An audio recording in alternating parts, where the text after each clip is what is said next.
Om.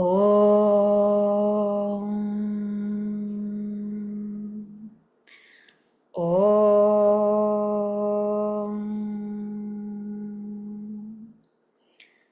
Om.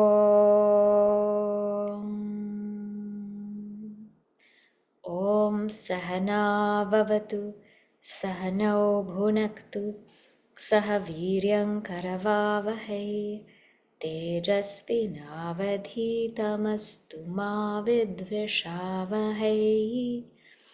Om Shanti Shanti Shanti. Samasta Jana Kalyani Niratam Karunamayam Namami Chinmayam Devam Satgurum Brahma Vidvanam.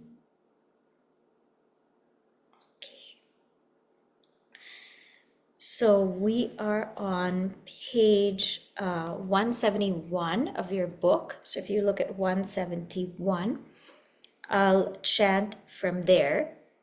And then we will just review a little bit of what we've done, and then we'll go forward. Okay? Tasya eva sharira atma yaf purvasya tasmadva etasmat prāṇamayat anyontara atma manomayah tenesha purnaha sava esha purusha vida eva tasya purusha vidatam anvayam purusha vidah tasya yajureva shirah rigdakshinah pakshah samottarah pakshah adesha atma atharvangirasah puchham pratishtha tadapyesha shloko bhavati. So what this verse is saying, we saw this last time, but we'll just review so that we can form the basis. So basically, of that Atman, of that Annamaya, right? This Atma, there's something that is Purva, there's something that is prior to that. From that prāṇamaya, there is manomaya. Inner to that is manomaya, meaning the mental sheath. And this mental sheath, by that, the prāṇamaya is filled. Tenesha purnaha, right? So by that manomaya, the prāṇamaya is filled. And this takes the shape of a being. It takes the shape of a human being.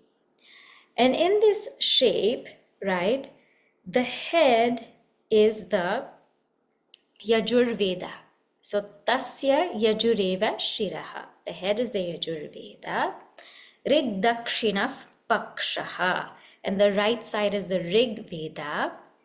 And then samottarah pakshaha. The Sama Veda is the left side. Adesha Atma. The instructions are the core. Atharva Veda is the tail, right? And about this, there's a verse. So inner to the prāṇamaya-kośa, there's the manomaya-kośa. The manomaya-kośa also takes the form of a human being, and the manomaya-kośa fills the prāṇamaya-kośa, meaning it pervades the prāṇamaya-kośa. And it is inner, it is subtler, it is more pervasive. And the Vedas, we said, are the different sides of the manomaya-kośa. If the manomaya-kośa were to take a form of a being, the Vedas are the different sides because it is about connecting to the total mind. In this manomaya-kośa, the individual mind, what it's trying to say, is really connected to the total mind. It's connected to the Veda. And the Vedas are likened to Brahman because the Vedas are the source of everything. The Vedas are the source of all knowledge, basic knowledge of how to live our life, what to do day to day, the kind of actions, rituals we should perform. All of that is in the Veda. And the Veda is said to be the breath of Ishvara. Therefore, the Vedas make up all sides of this being. If this manomaya-kośa were to be a human form, the Veda would make up all sides. And Atharva Veda would be the tail, because Atharva Veda consists of various different mantras, a combination of that. Rig Veda has very structured, regulated mantras. Yajur Veda has mantras that are not regulated in prose form. Sama Veda has mantras that are sung. But when we come to Atharva Veda, it's a combination of all of them.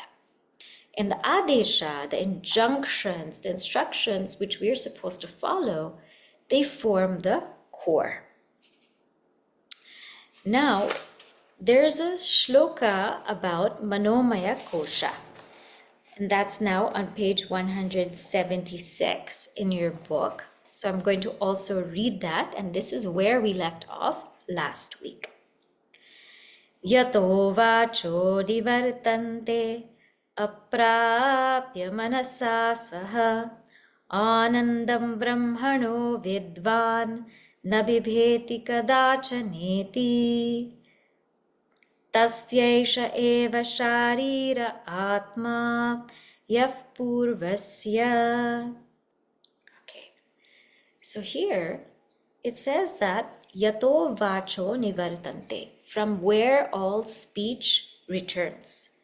Aprapya manasa saha, without reaching that, all speech returns, and along with the mind. So the mind and all speech returns.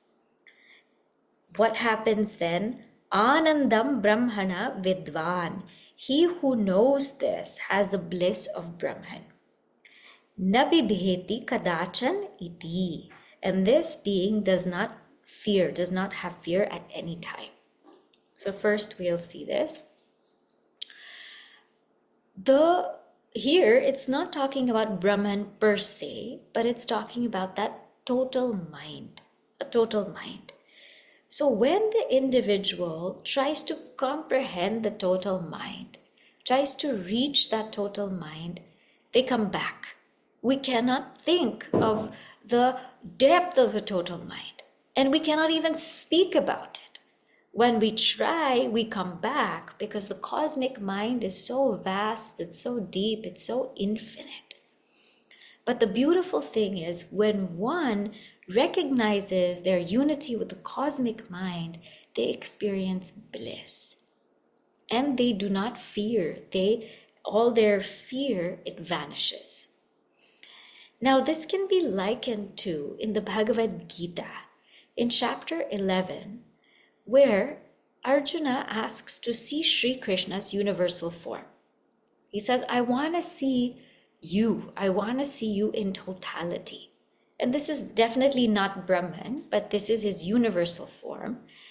And what happens is Sri Krishna gives him a divya chakshu, a divine eye. So it's not eyesight, but it's insight. Gives him some insight. And through this divine eye, because Sri Krishna gives it to Arjuna, what happens is Arjuna starts to see in Sri Krishna the whole entire world. And he describes it as thousands of eyes, thousands of arms, thousands of legs, thousands of stomachs.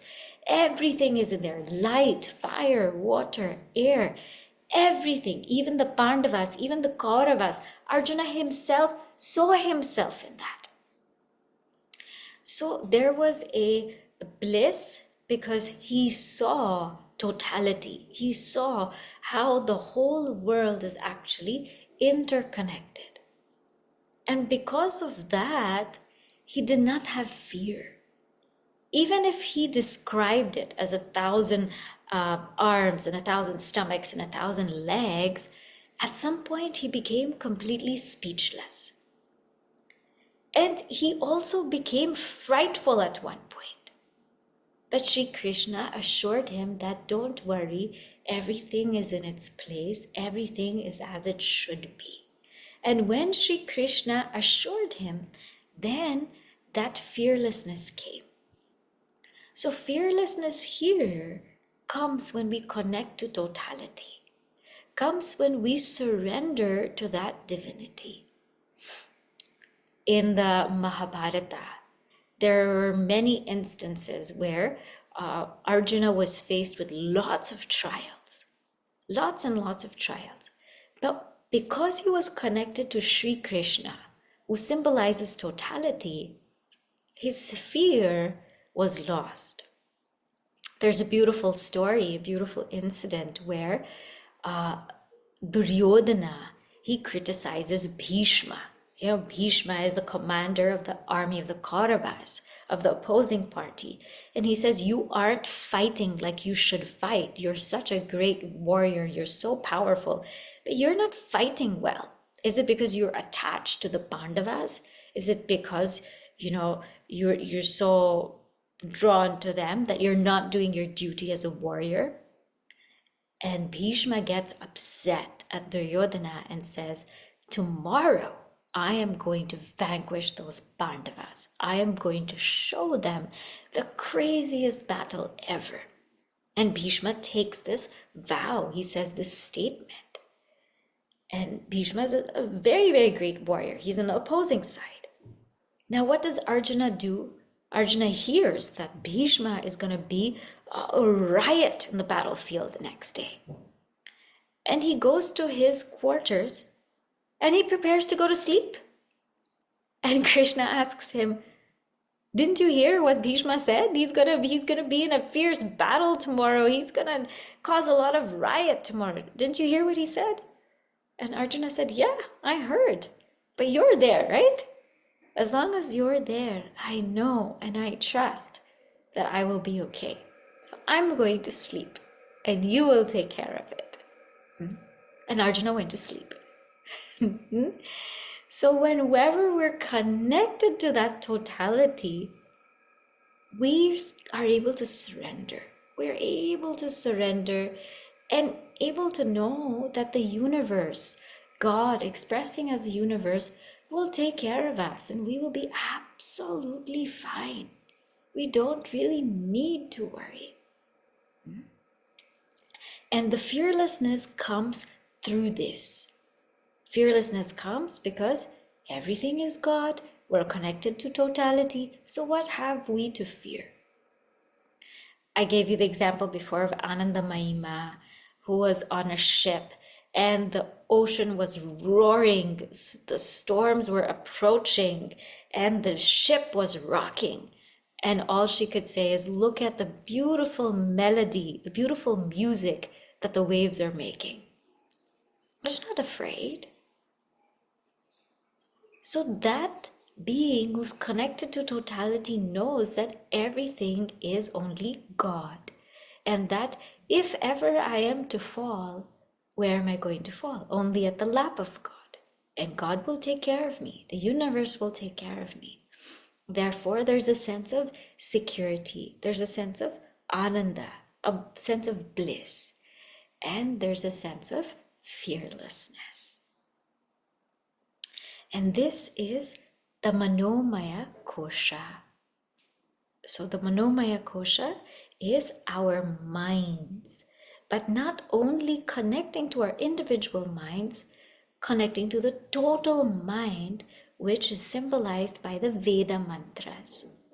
Veda mantras are the thoughts of totality. And when we connect to that, this is the result. However, there's something inner to this. Because remember, the manomaya-kośa is just thoughts. There is something that's controlling the thoughts, isn't there? There's something that's holding the thoughts. We see every now and then, thoughts can get distracted. They can get out of whack. They can get into territories which we don't want them to get into. And they can also be focused in territories which we want them to be focused on. So thoughts are not really independent. There's someone that's wielding those thoughts. Therefore, there's something deeper than the mind sheath. And that is the vijñānamaya-kośa, or the intellectual sheath. So here it says that tasya esha eva sharira atma. So there is the mind. Now the mind is the embodied self of the pranamaya, right? And of this pranamaya, the manomaya is the self.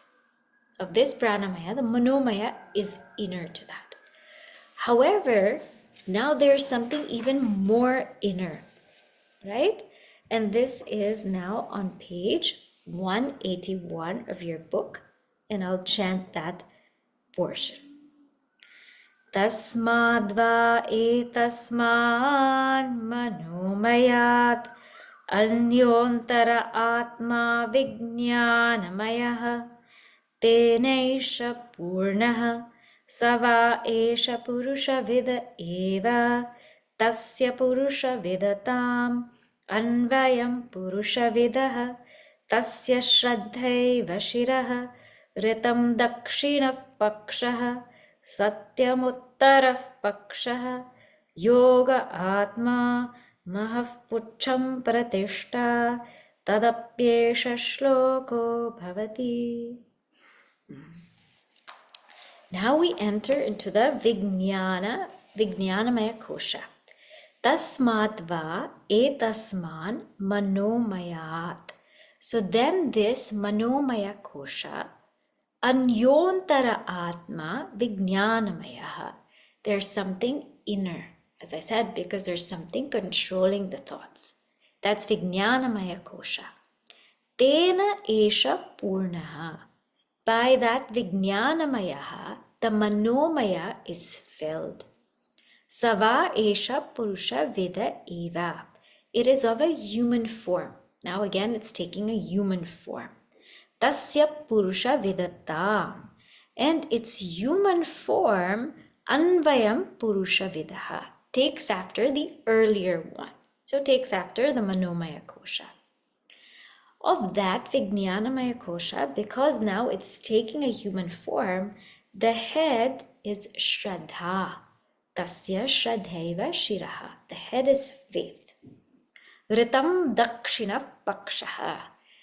Ritam means right thinking, that is the right side. Satyam uttarav pakshaha. Truthfulness is the left side. Yoga atma. Yoga is the core. Yoga, union, is the core. Mahaha pucham pratishta. That total intellect is the tail. Tadapi esha shloko bhavati. And about this, there is a shloka. There's a verse coming up about this. So now we're in the vijñānamaya-kośa. Very interestingly, the head of the vijñānamaya-kośa is Śraddhā, is faith. What is faith? Faith is āstikya-buddhi, meaning it is having that belief in something which right now I do not have access to. It's having that belief.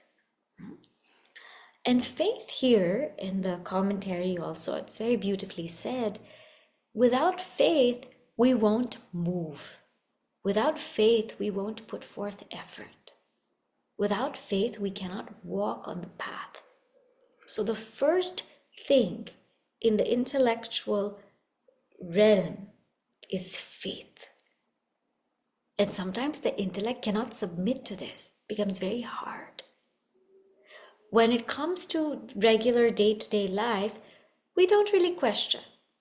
When we get on a plane, we don't ask the captain, show me your certificate, show me your license, so that you're a pilot and that you can fly the plane. No, we sit in the plane with absolute faith that this is the pilot and he or she has studied and gotten their license and they're flying a plane. When we take a course, we don't walk into the room and ask the teacher, are you certified to teach this? No, we have faith that because the teacher is put there, the system has put the teacher there, the teacher must have some kind of knowledge, and that's why they're in that position. So in day-to-day life, we don't really question too much. We actually use faith a lot. Every day we use faith. When we buy products in the grocery and it says 10% this, 20% this, and this product is made of whole wheat grains, it's made of milk, it's made of this kind of flour. We don't go into the FDA site and research that company and see if they really make it like that. There's a faith, there's a basic faith.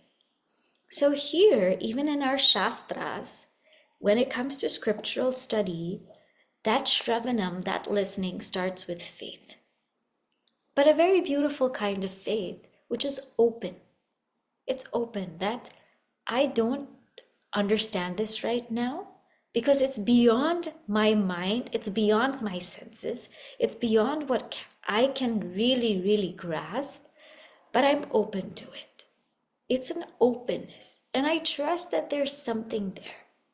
And I'll hold on to it until I truly grasp what it means. So that Śraddhā is openness. And that's very helpful in terms of śravaṇam. When we are listening, when we listen with openness, then we are able to get and tune into the message. When we listen with doubt, we listen with likes and dislikes, we listen with such a questioning mind, we're not able to get the teaching, because there's two dialogues going on in our mind. One is the teacher's dialogue, the other one is our own dialogue. This can't be, that can't be, this can't be, that can't be. We're not able to accept. So Śraddhā means we have the openness to accept. And this is the head of the vijñānamaya-kośa. After being open, our tradition says, don't stop there. Ritam. Ritam means yatha shastra jnanam, meaning, let me think this through for myself. Let me think this through for myself. Let me take some time to reflect upon it. Let me analyze it. And if I have some doubts, that's perfectly okay. Let me try to reconcile it. Let me try to see how this can be a reality. So Ritam is when I take that time for myself to really think it through. Because remember, śravaṇam is that knowledge from the teacher, accepted with openness. But mananam is that knowledge that's accepted through conviction. So accepting through openness is one level, but accepting through conviction is a deeper level. That, hey, now I am quite convinced. I am able to clearly see this for myself. I'm able to clearly see that, yes, inner to the mind, inner to the manomaya-kośa, there is something that's willing the mind, that's controlling the mind. I actually see that. I actually see that in my own life. So they're not anymore the words of the teacher, but they're actually my own conviction. It's openness of conviction. But that's not enough. The left side is satyam, or truthfulness, means the openness of assimilation. Because now I'm convinced, now I want to make an effort to make this part of my daily life.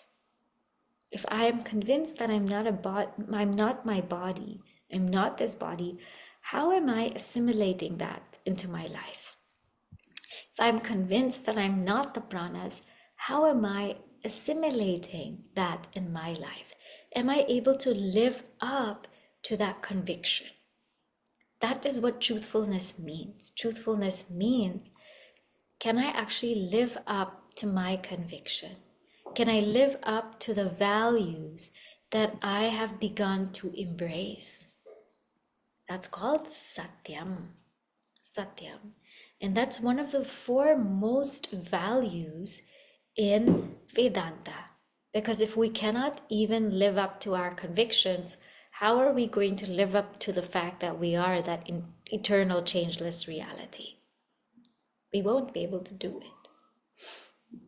So, satyam.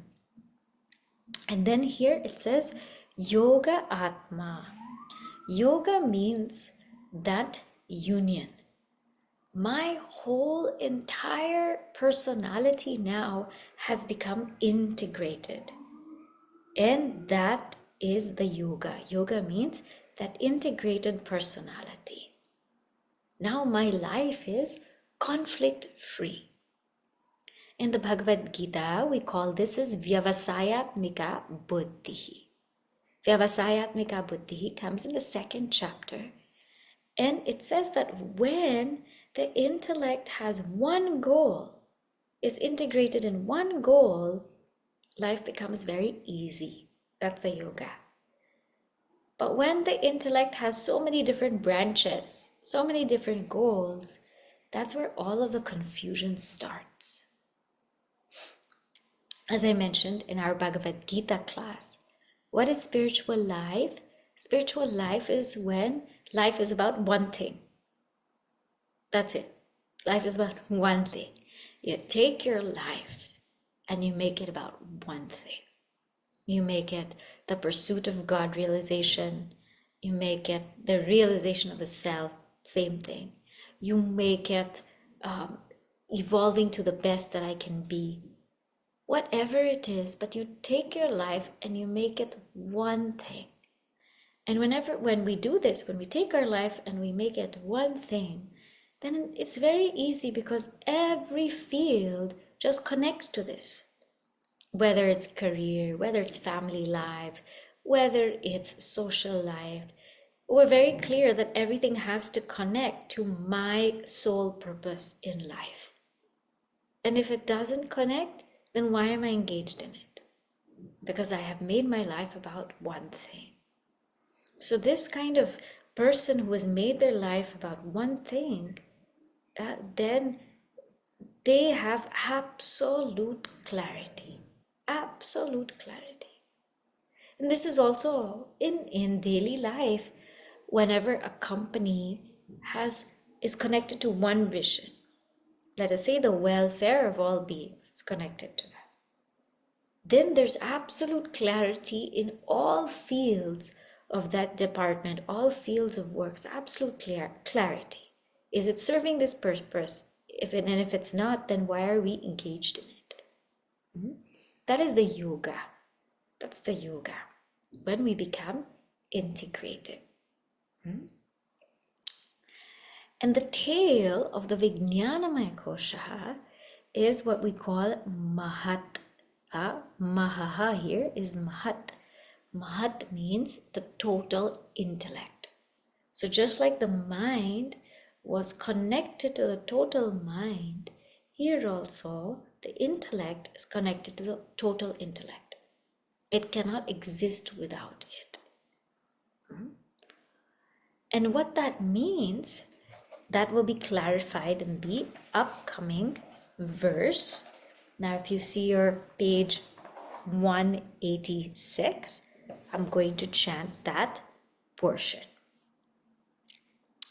Vijñānam yajñam tanute, karmāni tanute picha, vijñānam deva sarve, brahma jeshtam upasate, vijñānam brahma chedveda, tasmāchena pramadhyati, sharire papmano hitva, sarvan kaman samashnuta iti. Okay, so we read up to here. Now this says, why is the vijñānamaya-kośa considered Brahman? Or why is vijñānamaya considered Brahman? So we saw why manomaya is considered Brahman. It's because it's the source of all the Vedas, the source of all knowledge. Here, vijñānam yajñam tanute. Knowledge performs sacrifice. So that intellect, that doer is the one that performs all sacrifice. Karmani tanute apicha, and performs all actions. Vijñānam devaha sarve brahma jeshtam upasate. And devaha, all the gods, sarve devaha, vijñānam, they worship knowledge. How? Brahma, as Brahman, jeshtam, as the eldest, upasate, they worship that as the eldest. Vijñānam brahma ched veda. And if one knows knowledge as Brahman, then what happens? Tasmat chena pramadyati. Then if one does not swerve from it, sharire pap mano hitva. One having abandoned all sins in the body, sarvan kaman samashnute. One attains all desires.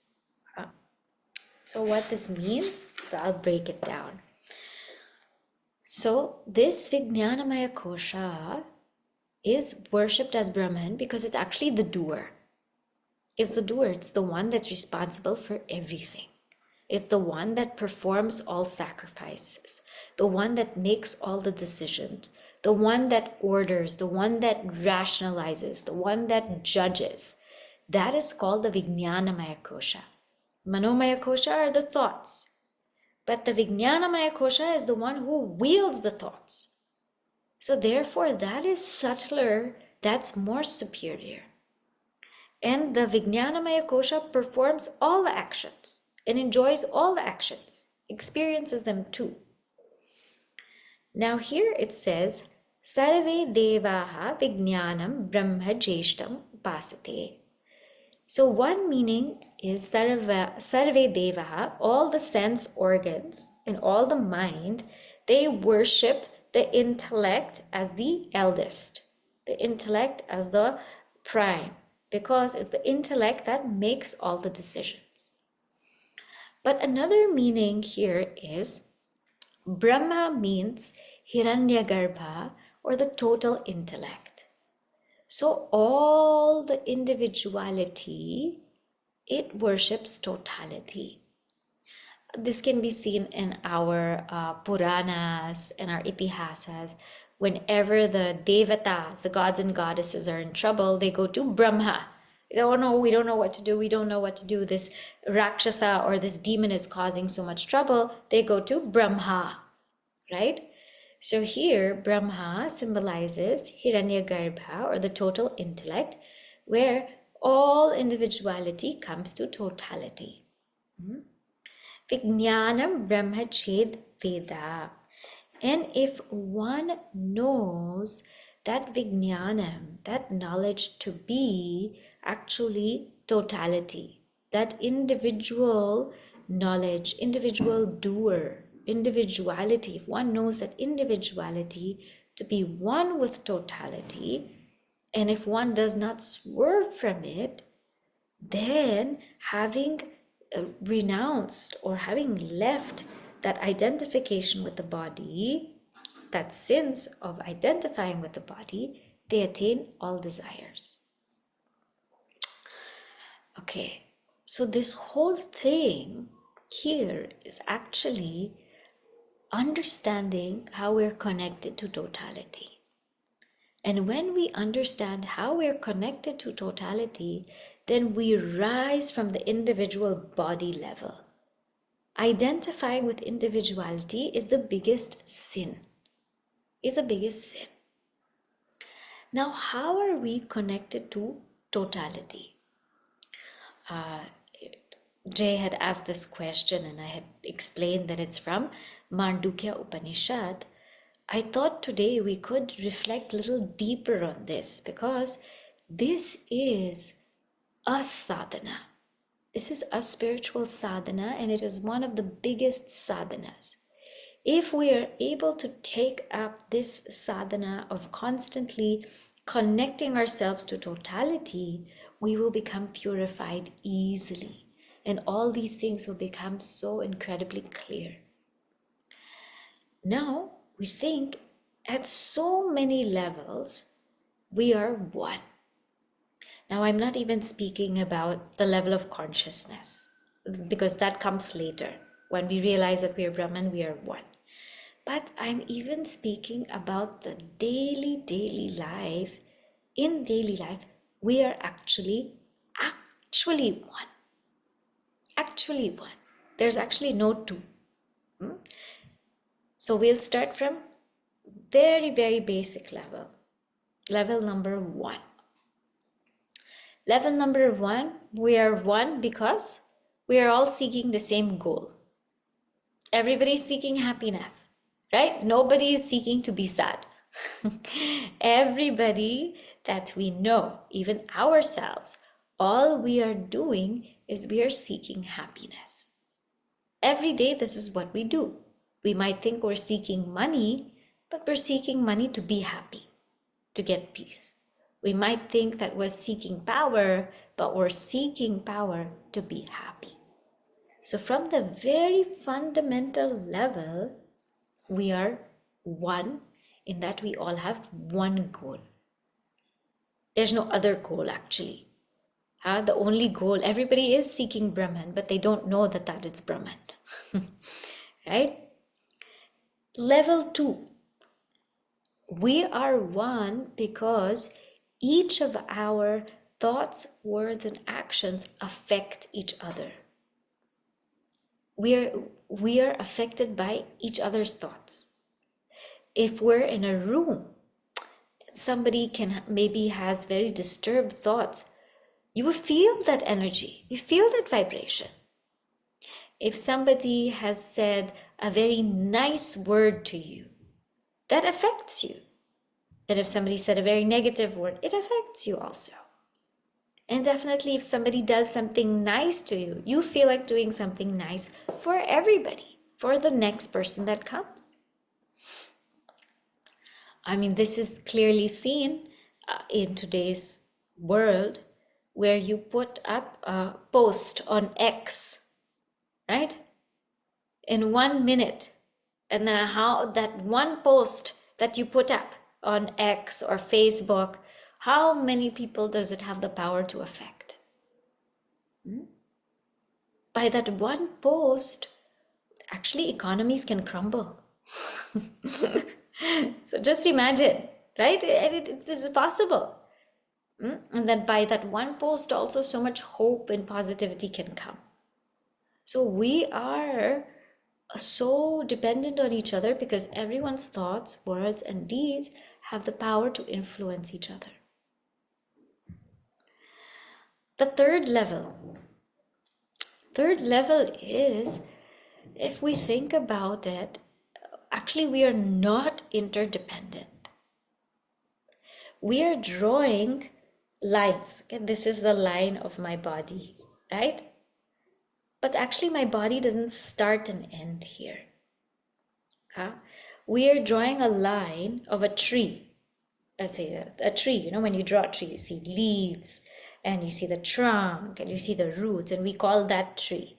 That is not the tree. Because that tree, that line that we're drawing is not the tree, because the tree cannot exist without the sunlight, without the rain, without the air. It cannot exist without all of that. So how can you just call that tree? It cannot be, right? We call just this box a computer. Okay, so it has a screen, it has the keyboard, etc. But that cannot be the computer, because what about the electricity that makes it work? What about all the thought that went to it, went to creating it, went to programming it? What about all that language that they used? We think that this box is the computer, but it's not. So we begin to draw lines and we feel that only that is that. But we forget that we are interdependent. So actually, when I touch this book, I touch God. Because this is made from paper. Paper comes from trees. The trees come because of sunlight and rain and wind, and all of that comes from God. But I don't feel that. I feel like I'm touching a book. That's our misunderstanding. But when you touch this, you touch God.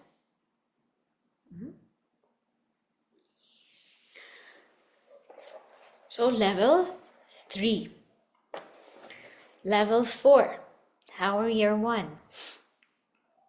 As I said, we think that this is our body, this shape we draw, this is our body.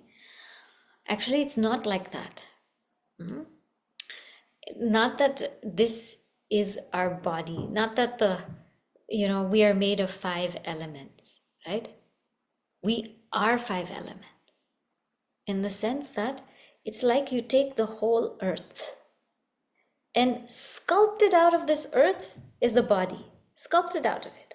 So there's earth here, there's earth in the body, there's earth here, there's earth everywhere. It's one earth. Sculpted out of the earth is the body. So we're not made of 5 elements, we are.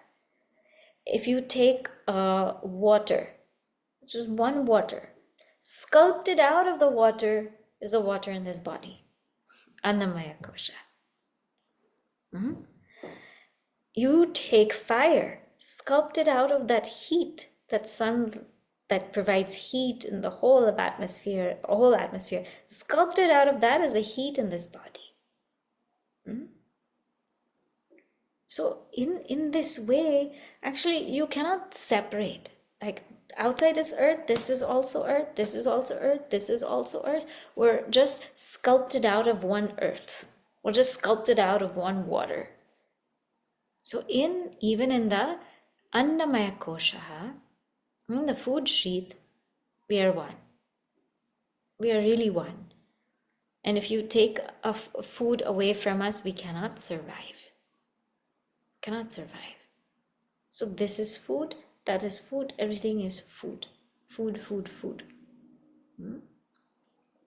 If you remember, I had told you before, one great Mahatma said that when there's a plate of food in front of you, you call it food. But when it comes inside, you call it body. It's food. And then when we evacuate it, we call it waste. It's the same thing. Well, how did you call it? Just because it's in a different space, you called it body? It's food. It's food there. When it comes in, it's food. When it goes out, it's food. It's food, food, food. In the prāṇamaya-kośa, this is now the 5th level, right? So we see 1, 2, 3, 4, 5, 5th level. Prāṇamaya-kośa, our breath is one breath. We cannot divide that this is my prana and that's your prana. When we sit together, we're all inhaling and exhaling the same breath. We're all doing that. That's why in COVID, everybody had to wear masks. Why? Because we're all inhaling and exhaling the same breath. Right? It's not that I'm exhaling only this breath and you're exhaling some other breath. You can't divide that. You can't divide air. There's one air. Manomaya-kośa, 6th level now. Manomaya-kośa, in the level of thoughts, there's also, we're tuned into one cosmic mind. So we cannot have our own individual thoughts. There's no way that I have my own thought. In the sense that when I'm speaking now, it's because I learned the alphabets from somebody. It's because I learned the language from someone. It's because I learned this knowledge of this Upanishad from somebody. It's because I learned, how to dwell on oneness from somebody. It is all put together. It's not me just thinking. It's because I've learned so much from so many people. That's why this thought has come. So even in that, where do you draw the difference? I don't know how to draw the difference. If someone says, I know this, I actually don't know what I know, right? Because so much knowledge has come from so many different sources. So I actually don't know what I know. We come to level 7, vijñānamaya-kośa. Now we say that I am this personality. I am this individual. This is me. This is who I am. And we try to stand out. But think about all the people who have influenced our lives and shaped our personality. I can't tell what is my personality, because I feel Gurudev has inspired so much of my life, and Swami Tapovan Maharaj and Swami Shivananda, Ananda Mahima, all of them have inspired my life so much that I don't know which part is what. How do you extract that this is my personality? I can't even think, because so many people have shaped our personality. It's so connected to totality. How do we draw the line? How do we say, yes, this is Shubhani? I think it's impossible. So when we are speaking, when we are thinking, it's totality really that is speaking and thinking through us. And level 8, of course, in the ānandamaya-kośa, and this we will see, when we go to deep sleep, we're all one. Deep sleep is all one solid experience for us, right? We experience nothing. So there's the experience of nothingness, and it's absolute pure bliss. Everybody has that same experience. We have that same experience of deep sleep. Even animals have that same experience. When a dog sleeps, it's the same as when we sleep. So these differences, they're existing only in our minds. The 9th level now.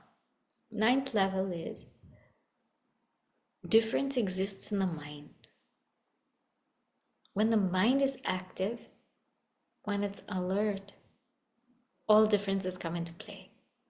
I see forms, I see shapes, I see colors, I see things. When the mind is in samadhi or in deep sleep, there's absolutely no difference. There's no differences.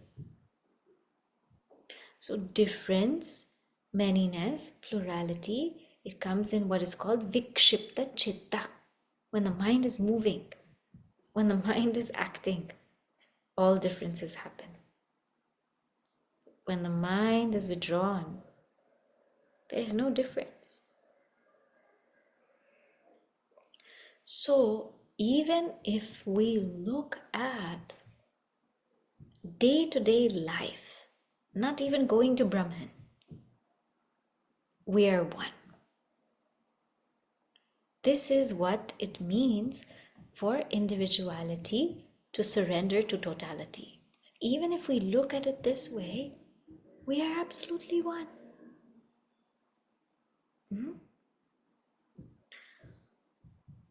If one is able to keep this vision, tasmat chena pramadyati, if one is able to keep this vision and not swerve from it, sharire pap mano hitva, having abandoned the sins in the body, meaning having abandoned identification with individuality.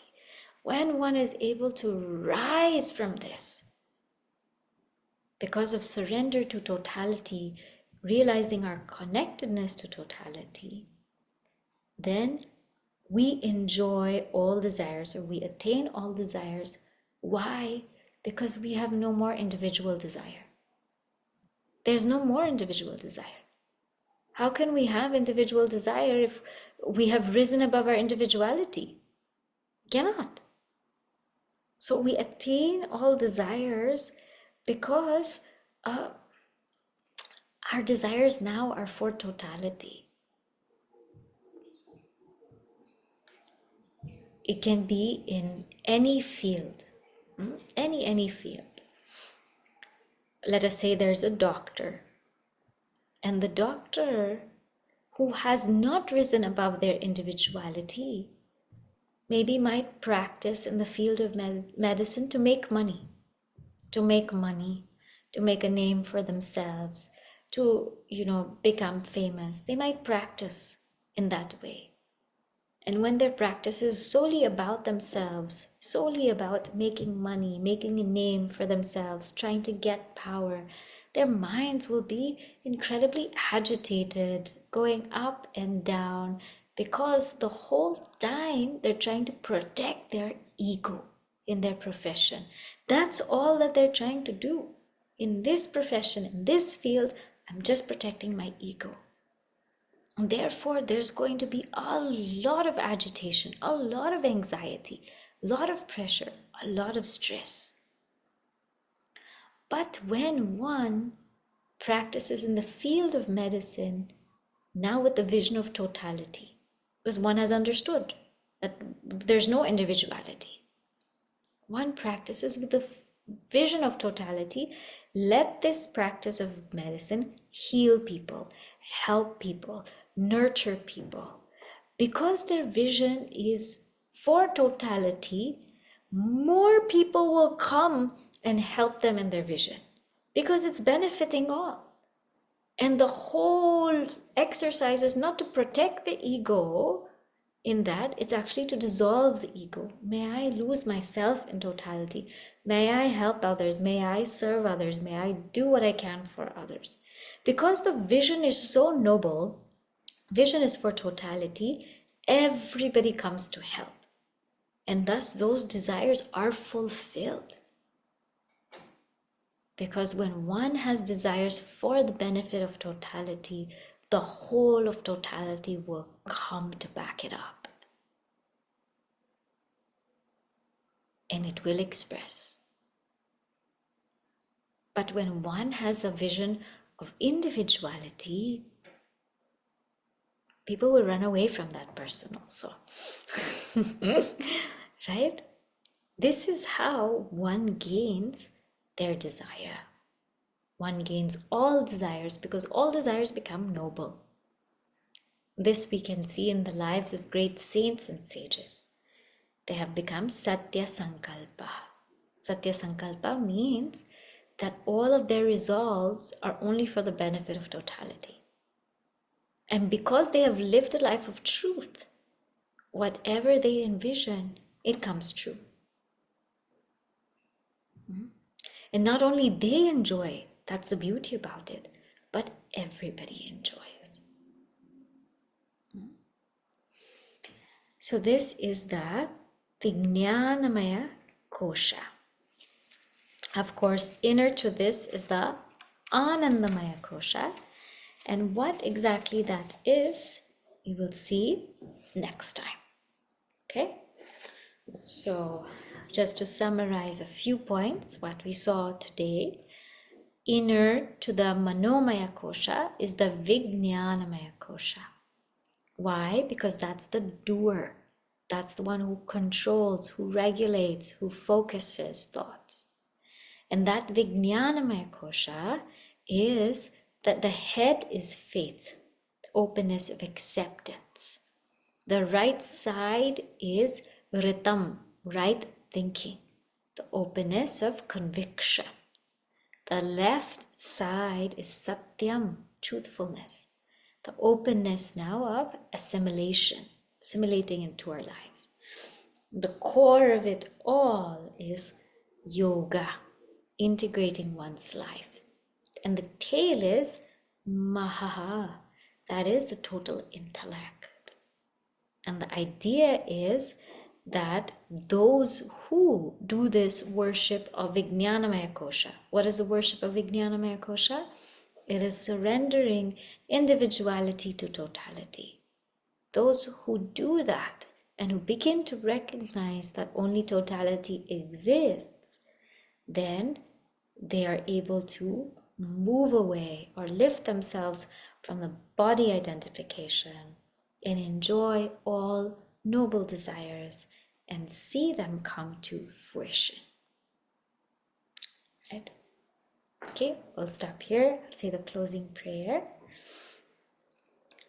Om Purnamadav Purnamidam Purnat Purnamudachyate Purnasya Purnamadaya Purnameva Vashishyate.